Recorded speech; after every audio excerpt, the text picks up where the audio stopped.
the how-tos aren't as important as the whys in life, and my genuine belief is that if you want to do something, if you don't have a strong enough reason as to why you want to do it, most times you won't follow through.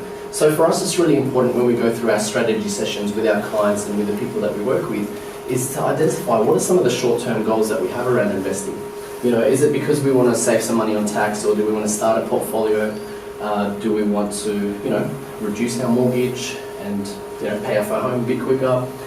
Do we want to do things for the kids? Do we want to start building that passive income? Or are we thinking long-term? So are we working towards setting up a retirement for income?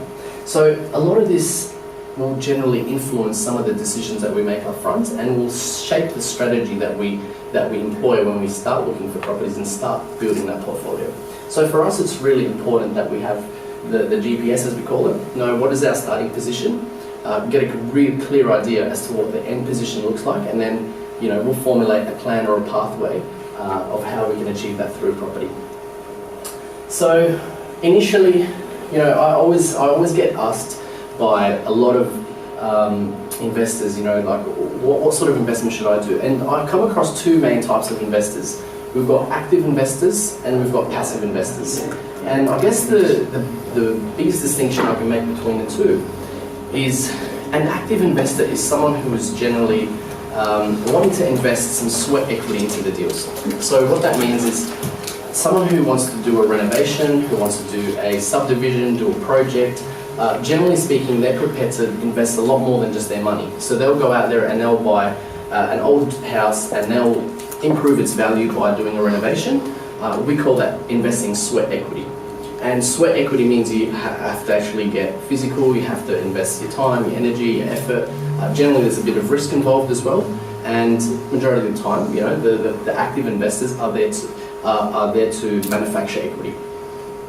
The passive investors, and generally that's who we tend to work a lot with at Silvertown, they're generally the ones that want to invest and build a portfolio over a longer period of time, and they don't necessarily have the time or the energy or the skill sets or are prepared to take as massive risks as what the active investors are, and they just want it done for them.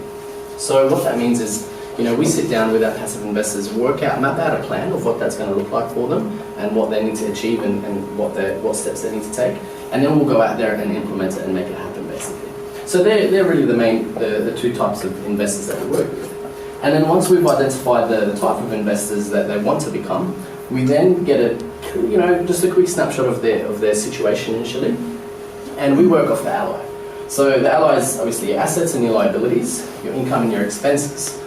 So initially what we want to do is work out, okay, what's someone's net position when we're starting with? So the best way to work out your net position is you add up all your assets minus all the liabilities, and that will give you a net position. And sometimes, the best way to judge or to work out someone's best wealth or their wealth position is through their net position. And then the second part to it is working out their net cash flow as well. So that's how much money they've got coming in as opposed to money going out. And based on those two factors there, that's what most banks and most lenders will look at when they're looking to set up finance. And that's how financing a property will generally come into it.